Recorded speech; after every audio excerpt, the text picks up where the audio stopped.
আপনারা জানেন ম্যাডাম খালেদা জিয়া তিনবারের সাবেক প্রধানমন্ত্রী, বাংলাদেশ জাতীয়তাবাদী দলের মাননীয় চেয়ারপারসন।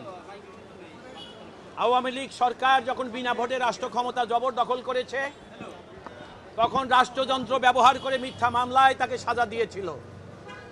শুধু তাই না, কিছু ভুইফোড় লোক যাদের কোনো নাম সর্বস্ব, নাম পরিচয়হীন, তারা ওই সরকারের মদদে ম্যাডাম খালেদা জিয়ার বিরুদ্ধে একের পর এক মামলা করেছে এবং আদালত সরকারের প্রভাবে তখনকার সময়ে সেই সকল মামলা আমলে গ্রহণ করতে হয়েছে। দিনের পর দিন ওই মামলার বাদী, যারা বাদী ছিলেন তারা মামলা করেছেন এবং এই বাদী যারা, তারা প্রত্যেকে আওয়ামী লীগের পৃষ্ঠপোষক ছিলেন। আপনি এবি সিদ্দিক নামে একজন লোক ছিলেন, তিনি মারা গেছেন 4 বছর আগে, কিন্তু তার মামলা এখনো মরে নাই, যেটা আজকে খালাস পেলেন ম্যাডাম খালেদা জিয়া। অর্থাৎ সরকারের ইঙ্গিতে 5 আগস্টের আগ পর্যন্ত এই মামলায় যত আমরা ডাক চিৎকার করেছি, আদালতে নিবেদন করেছি, আদালত শুধু দেশ তারিখের পর তারিখ দিয়ে যেতেন, কারণ সরকারের পৃষ্ঠপোষকতায় এই সকল মামলা ছিল। মামলা ছিল ম্যাডামের খালেদা জিয়ার জন্মদিনের মামলা। মামলা হলো মুক্তিযোদ্ধাদের সংখ্যা নিয়ে দেশের সাবেক প্রাইম মিনিস্টার কথা বলেছিলেন।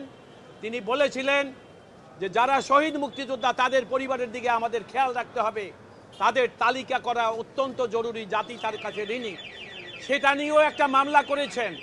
এবং মনে রাখবেন, আইনের কিছু কিছু ধারায় মামলা করতে হলে রাষ্ট্রের, অর্থাৎ রাষ্ট্রের এটা কে, এটা কিসের শব্দ,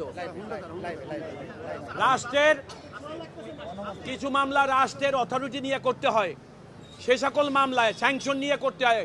অর্থাৎ আওয়ামী লীগের আমলে ম্যাডাম খালেদা জিয়ার বিরুদ্ধে কোনো মামলা করার জন্য কোনো স্যাংশনের প্রয়োজন হতো না।